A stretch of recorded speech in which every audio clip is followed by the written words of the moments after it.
I'm going Well, to move welcome, some welcome, slides. welcome, guys, to Real Perspectives. We are doing a full on blast this morning. I have with me Miss Alexis Nicole White. We're going to be talking today about life after divorce and loss. And as you know, February is Relationship Month. And so this is our very last show for the month of February. And so, what other way to end the month off than to leave you guys with some words of wisdom about how to deal with some devastating relationship tragedies? So, Alexis, welcome to the show. Thank you so much for having me. So before we get started, Alexis, I want to give you an opportunity. Tell our viewers a little bit about you and why this topic is really near and dear to your heart. Well, for one, I definitely believe that it's important to heal. And a lot of times we don't stop grieving. And it's okay to grieve. And a lot of times when we are going through things, we refuse to acknowledge the fact that we're grieving, nor do we choose to acknowledge the fact that it's okay to grieve in order to heal. So, what I try to encourage people to do is to take the time that you need to grieve so that you can heal and move on. And that's really great advice because when people, especially when you're talking about relationships, I've seen it more with people that are going through divorces than someone that may have lost their loved one to an illness or to death or something of that nature. Mm-hmm. But what happens is you have all these voids, and instead of, as you've mentioned, instead of trying to deal with those things and making sure that you're good to go, you just start going here and there and everywhere to try to patch up those wounds. Have you had that same experience? Yes. And I didn't really acknowledge the fact that I was grieving. And it took me about 3 years to really end a relationship that should have only taken me a couple of months to get over because I refused to acknowledge the fact that I was grieving or that it was okay to grieve. And so you're right. A lot of times in divorce, people don't want to acknowledge the fact that it's okay to grieve a divorce. It is a loss because this is a person that you've been in a relationship with for a long period of time. This is a person that's a relative of yours. This is not a boyfriend girlfriend situation. But if people are not taking the time to grieve a divorce or even the death of a family member, you would just continue to carry that baggage on from person to person to person. And now everyone after that person is living up to unrealistic expectations because now you're trying to shape and mold everyone after that person into the person that you're grieving. So it's definitely important that we get past that. Absolutely. I agree 1000% because what I've noticed, and I'm glad that you brought up the whole thing about baggage because Mm-hmm. oh my God, we all know that we I had a whole luggage set for a long time. So I Mm-hmm. certainly know what it's like to carry baggage, but I think what you've said is so key. You have to acknowledge that you have this baggage. You have to be able to be self aware enough to recognize it. So, when you're working with your clients and the people that you coach in this space, what are some things that you tell them or some tools that you can share with them about identifying the baggage and subsequent? What I strongly recommend is that women, in particularly, give the opportunity to heal, journal, openly discuss, be transparent about your feelings and your emotions that you've experienced.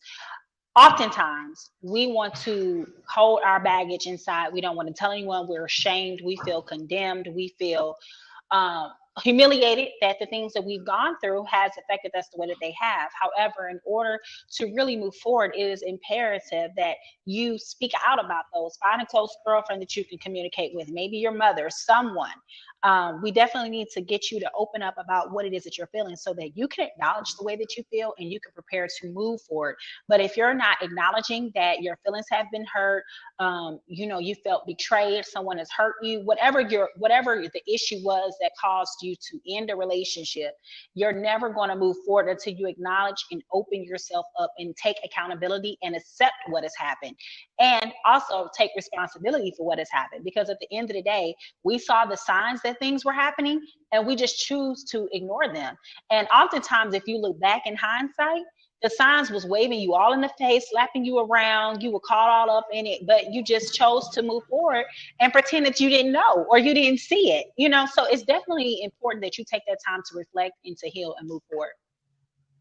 Well, and you know what? That is such a phenomenal point because a lot of times, you hear people say, "Well, I had no idea and then fill in the blank. And then they start thinking, and as they talk, they're telling you about all these things that happened previously. And it's just like you said, you're like, wait a minute.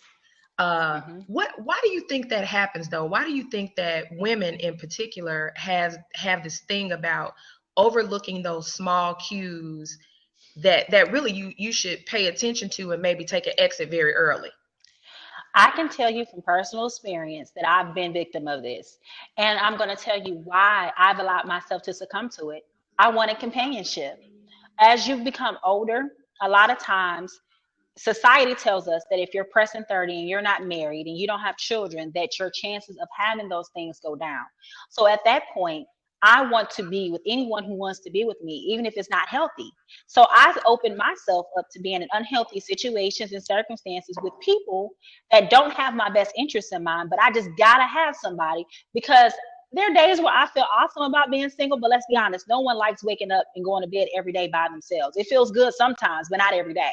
So at some point, when your phone is not when your phone is not ringing, when you don't have dates and every Friday and Saturday night you're at home by yourself flipping through the TV, whatever it is that you do to pass your time because you're lonely. And instead of you saying, you know what, I'm lonely, we want to be with somebody so bad that we accept and tolerate anything.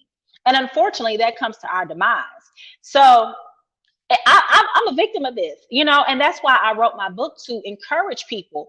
And I talked to people about it because I was 29 years old. I think I was 29, or maybe I was 28, somewhere around there. And I will never forget, a lady from my church asked me, she said, do you have a boyfriend? I said, no. She said, do you have kids? I said, no, I have a dog. She said, well, what's wrong with you? And I would never forget that, because I was like, there's nothing wrong with me. But apparently there's something wrong with me, because now I don't have these things. And so now that I'm 31, I'll be 32 next week. I'm 32 years old. Now that I have a baby, I feel a little bit more along the lines where everyone else's expectations are. But now I'm a single parent, so now I have that stigma. So it's very, very important that we learn how to deal with our emotions that we have going on, and to acknowledge the fact that it's normal to feel this way. It's okay to feel this way, but we need to surround ourselves with other people who can support us when we have these feelings, so that we don't settle for someone who does not have our well-being and interest in mind, because we just want to be with someone so bad, because you cause yourself more grief on the back end than if you just dealt with it on the front end. Absolutely. And I think this concept of acceptance and societal acceptance, or our family or something like that, when we get to a certain age, you should have met certain milestones. And we were just having this conversation actually in a previous show. And I was saying that is why there's such a mad dash for people to get married, but that's also why it's such a mad dash for people to get out of it. To get divorced, so yes. For someone like me, I'm an unmarried woman. I think I'm a reasonably good catch. I mean, who wouldn't? Certainly everybody should think that about themselves. But you're absolutely right. I mean, I've dealt with those things as well, as far as, you're such and such years old and you're not married. And again, the whole question about, what's wrong with you? I had a guy ask me one time, he was like, are you crazy or something? And I cracked up. I said, well, I don't know. You tell me your definition of crazy, I can answer the question. And but I say that to say, even when we're talking about dealing with things like divorce and dealing with things like loss, or even stigmas like you've mentioned several today, what I found when just in general conversation, because I'm certainly not a therapist, but what I found when I talk with people is that a lot of things always point back to something in the past that has prevented you from having a positive relationship. Sometimes it's actually that you just haven't met a person that you want to take that step with, and that is okay. Absolutely. So talk with us a little bit.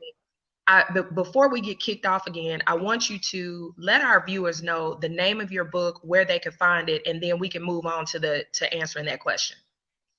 Well, the name of my book is The Covered. It is available in 40,000 retail stores and in 16 countries worldwide. It is a memoir, so I do openly discuss the challenges that I face. And I also highlight how I recognize in hindsight that I've made those mistakes, so that when I move forward into my next relationship, I know what to allow and what not to tolerate. And so when I say that to inform people that I'm not just being critical of you and how you govern your relationship. I am a living witness of how you can get caught up in these different things. And it's really unfortunate because I had to learn by trial and error. And a lot of times, well, not a lot of times, every woman learns by trial and error. And you are absolutely right when you say that we may not just have found someone that met our standards. But what I also want people to understand is that there is a thing called compromise. And that's that one word women love to hate, along with being submissive. And unfortunately, if you plan on having someone in your life that is going to compliment you, there are going to be things about them that you're not going to like. So when you come to a guy or you come across a guy and you have this long laundry list of things that you must have and the things that you must not have, then unfortunately, you're going to have to compromise on something. So some things about a person is going to be a little bit more open to being compromisable. For example, a lot of women don't want a man who's been married before. Well, maybe he got married early, and there's something, so there was an issue there why he's no longer married. Or some women feel some type of way about a man who has multiple children. But what are the ages of the children? What are the situations and circumstances? But a lot of times you don't even want to get to that point because you just heard he has 5 kids and you're like, oh no. But you could be walking out on a person that's going to treat you the way that you actually want to be treated. And I think Tyrese said it best. He said you have to be immature in order to become mature. So maybe there's something that he learned along the way that has allowed him to understand, okay, how I've treated women in the past was not cool. It is unacceptable. Now I know what I've done wrong, and now I'm capable of loving someone. You have to be open. But a lot of times we're not open. So sometimes we may have met someone, but we were not open to them at the time. And oftentimes the openness comes from us just not, like you say, dealing with things in the past. Some of us may have daddy issues, mommy issues, high school boyfriend issues, my cousin's dog, whatever the issue is, that is prohibiting us from being open. So it's very I say it again, it's important that we open up about what's really bothering us and get real about what is causing us to react the way that we are, because it's not just something that's just happening guilty by proxy. We didn't wake up on a Saturday and decide I'm going to feel this way about life. Something has precursored that moment to allow us to feel that way. And we as Black people, we do not want to talk about the things that are affecting us emotionally. And at the end of the day, emotional scars are the worst types of scars to deal with. And you have to dig deep to figure out, how do I get beyond this moment? Because if you don't, you will never optimize your full potential of being happy unless you learn how to deal with you first and be honest with you first. Absolutely. And again, I've heard a lot of people that I know that are divorced. They have said that time and time again, the person who I was married to, they wouldn't communicate. They shut down emotionally. A lot of them have had situations that they have shared, some very deep, dark, past things with the person that they're married to, only to have an argument and that person throws it up in their face or something like that. Those all of these things really, to me, kind of boil down to communication. You have to be an effective communicator, but you also have to be empathetic. You have to realize that even if this person is hurting you right now, like, you can't go and kind of hit below the belt. And one thing that you said that I think is so key is dealing with these emotional scars and emotional issues. It's really interesting that you say that, because I often have said, and my friends always laugh about this, but I've often said, this person kind of does this, and I remember when so-and-so used to do that. And I find myself saying that, and then I'm like, wait a minute, let me, and it is similar. Part of it is, well, you need to pay attention to the behavior. Let's just be honest. But the other part is, why am I referencing that person with this person's behavior? And again, it's that baggage. It's that thing that I realize, okay, I'm still kind of carrying something from a previous relationship. And I mean, this is not years ago. This is, present. So what you're saying is very key. Now, on the other side of it, when you're talking and or even it may possibly even be in your book when you share, what are some tools that the viewers what can they take away from taking these steps? What are some specific tools that you've used, for example, or you suggest to get over the baggage so that you can have a healthy, happy relationship? Well, first and foremost, I do offer 5 tips that I give people through my practical learning experiences. because I had to learn. And you know, sometimes when you refer to things in the past, it's not that you're necessarily holding on. You're remembering the lesson that came out of the tragedy per se. So the first thing I always tell people is to follow your first voice, your inner voice, whatever your I believe in God, some people don't, whatever their higher being is. I definitely encourage people to always follow that inner voice, because you know when something is not right and you need to follow the signs and pay attention to it. Secondly, I always tell people to set clear boundaries. If you know that name calling has been a problem and you know that's something that sets you off, don't accept when someone calls you out of your name or calls you out all time of night. If that's what your boundary is, don't let them and don't enable them basically to enable a slippery slope to where they can just slowly but surely push and test the boundaries. If you don't want to kiss or have sex on the first night, whatever your personal boundaries are, then they should respect that about you. Number 3, I tell people, do not believe the hype. Everyone sounds good in the beginning, right? We all get the person and we think that just because he has all of these great physical assets, that he has great attributes and a great character. Well, unfortunately, you can have a lot of great, phenomenal prizes and possessions, but have a horrible character. So definitely pay attention to those things before you even get to the point of opening up to a person, because that doesn't necessarily mean anything. Another step that I tell people is to don't be afraid to walk away, because you know, if you know what it is that you are willing to accept and tolerate, and you know what you're not willing to compromise on, then don't compromise that for the sake of holding on to someone. Be okay with walking away. Another thing that I definitely encourage people to do is to make sure that you're open and honest with who you are. Make sure that you're okay with the process of being alone, and don't feel bad about it. Don't apologize. Don't feel like you owe anyone an explanation. Don't feel as though you have to answer to anyone about why you're living your life the way that you're living your life. How you choose to live your life is up to you, because you are responsible for your own happiness at the end of the day. Absolutely. And again, I think a lot of this, it keeps going back. You know, we keep ending up at this, you should be here by now, and all of these external factors that say to us, hey, this is what you should be doing at this age. This is kind of who you should be based on society standards. This is what you should be doing by now. Mm-hmm. And I'm a big proponent, just like, and it sounds like you are too, but I'm a big proponent in move on. If it's not working, move on. I love the fact that you mentioned about boundaries, because one thing I love about myself and about people who I surround myself with is we all know very clearly where all the boundaries are, not just in male-female relationships, but even in friendships. There are just certain things that you do, and there are just certain boundaries that you don't cross. You have to set that in every single relationship.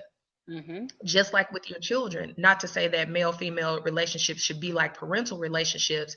However, in a way that they should, because there are boundaries in every relationship. Absolutely. Mm-hmm. Absolutely. And like you said, if there's something that you're uncomfortable with, someone actually, I think Mike actually had written here in the comments, just walk away.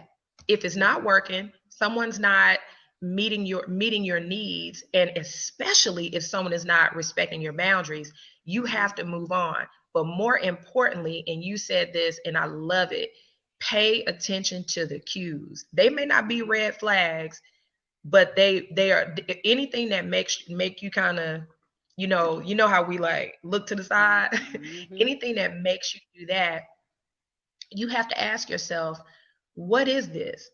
And again, I like what Mike Wireless, I like what he said, just walk away.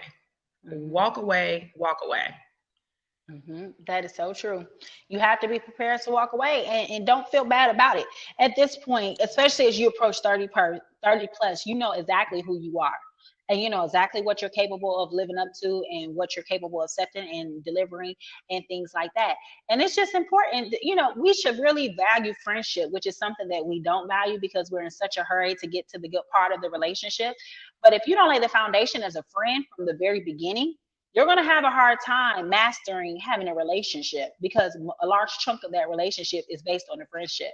So when you take the time to invest in a friendship, meaning not be in such a hurry, don't be so thirsty, all of the things that people do, If you really take the time to nurture that friendship, you will see early exactly who that person is. And they have not told you any lies about who they are. So it's very important that we listen, and we listen with all earnesty and with full integrity before we just assume that, this person is the person for me. And you really have to pay attention. And I tell people all the time that if someone tells you something one day and then they contradict that another day, you have to pay attention to that, and you have to ask yourself, was this a lie? Or don't make those excuses.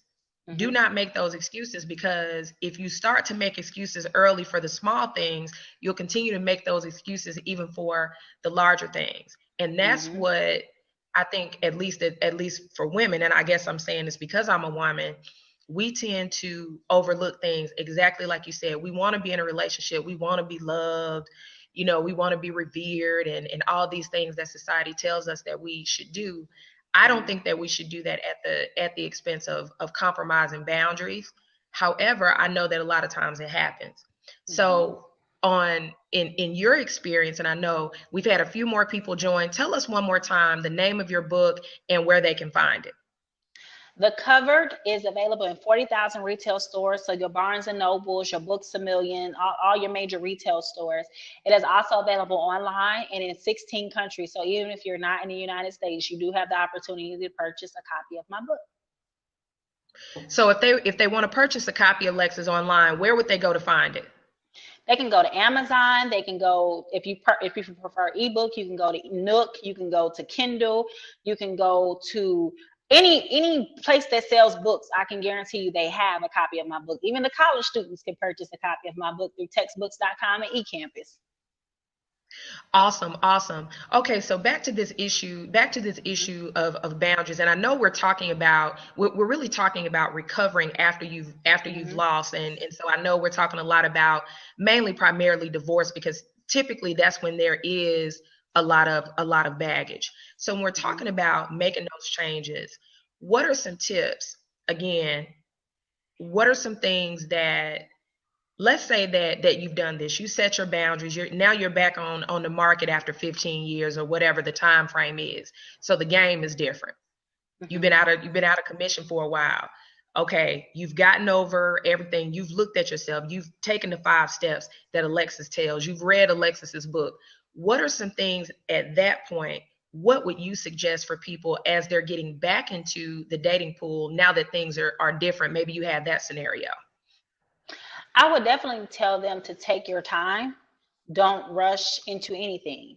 And oftentimes, what I've seen in cases of divorce, people don't know how to be divorced. So they really don't know how to be single anymore because they're so used to being with someone. And especially for 15 years, that's a large chunk of your life that you've been with someone else.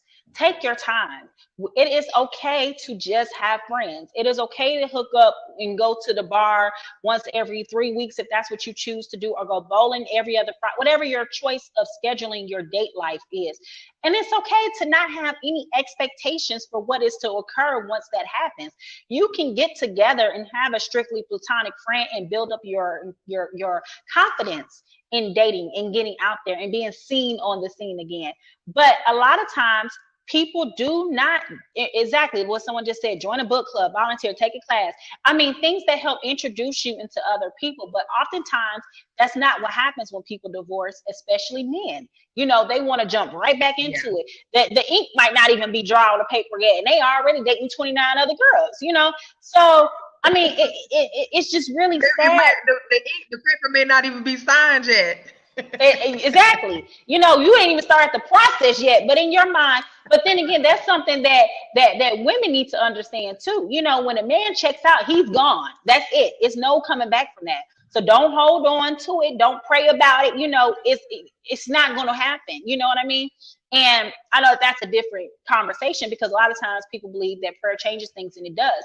But the thing about prayer over a relationship means that you can only control your outcome. You can't control the behaviors of someone else. So, I don't encourage women, like, if that's the decision that your husband has made, it's okay to pray about it. But I wouldn't pray for all of these different things to happen, because if he's checked out, it's no telling what he's already started to do.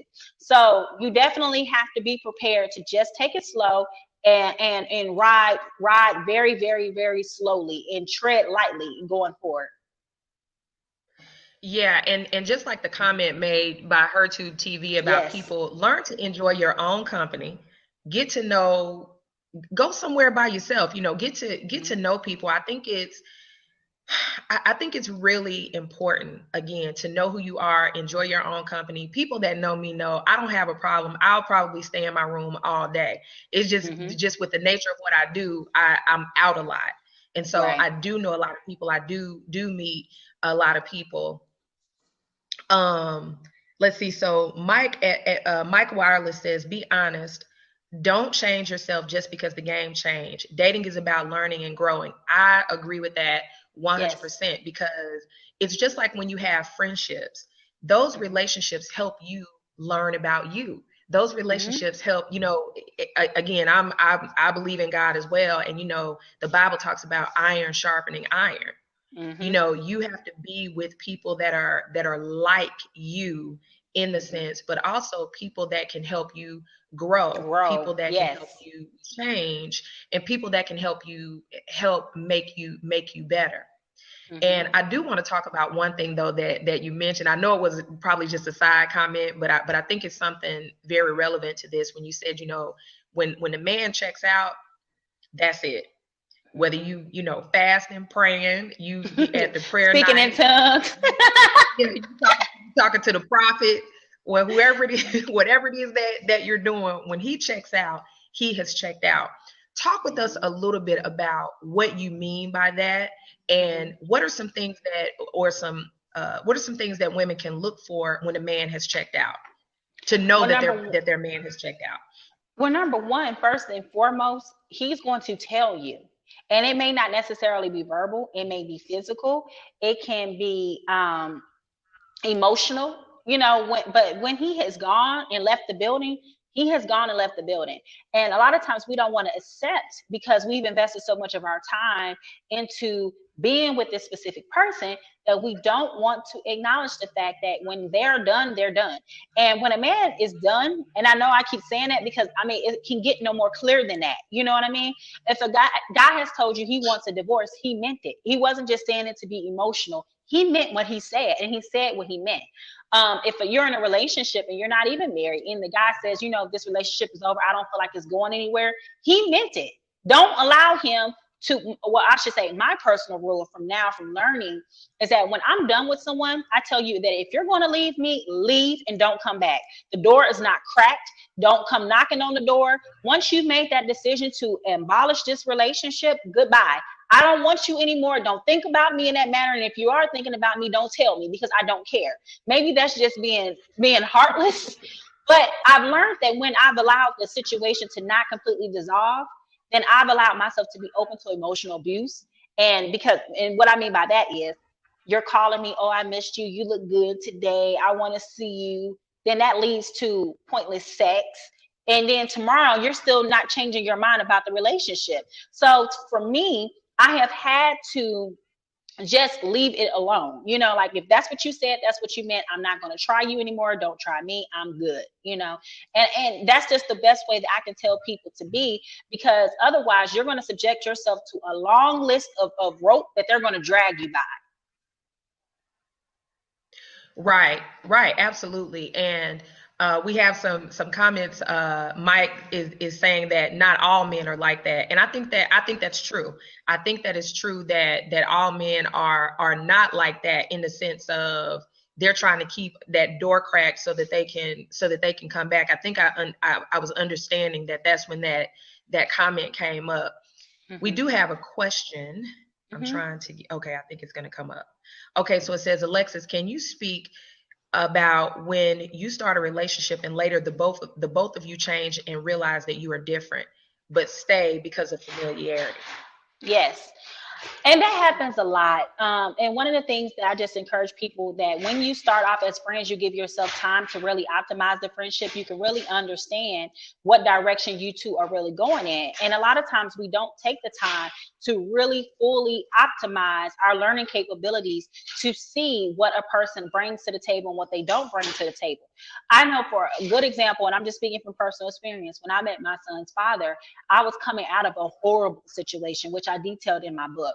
And I was not healed. I did not give myself the time to heal. I just wanted to recuperate and move on. So I thought, instead of sitting at home crying my eyes out and trying to ask God, why did this happen to me? I figured that getting out and about and mixing and mingling was the right thing to do. And it was not.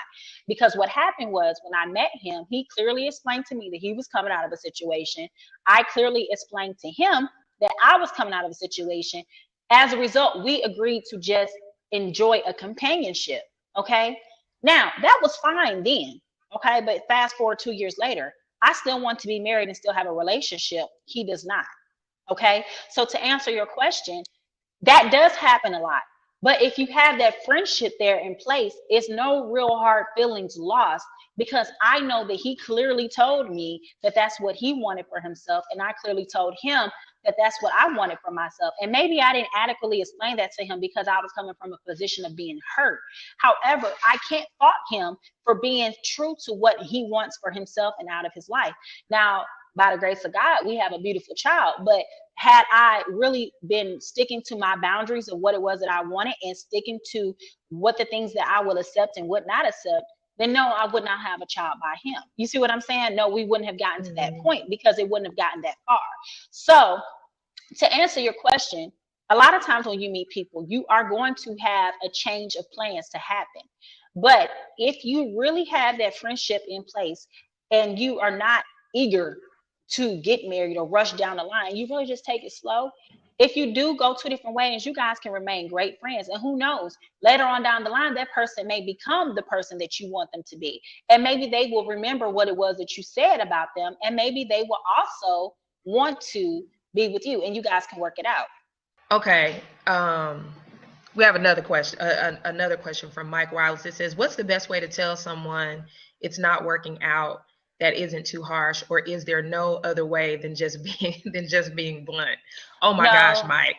No, let me tell you something. I just had this conversation with a client yesterday who's in a somewhat of a situation with someone, and unfortunately, the person is like giving him 60% of what it is that he wants. And we all know that you can only get at least 80% out of what you want from a person, right? So I strongly recommended to him that you be honest. Being honest is not going to hurt anyone's feelings but yours when you continue to go along with something that you're really not interested in doing. You have to be transparent. You can say the same thing and a person not hear you. We all know about tone, pitch, and rate. So you can say, "Go to your room."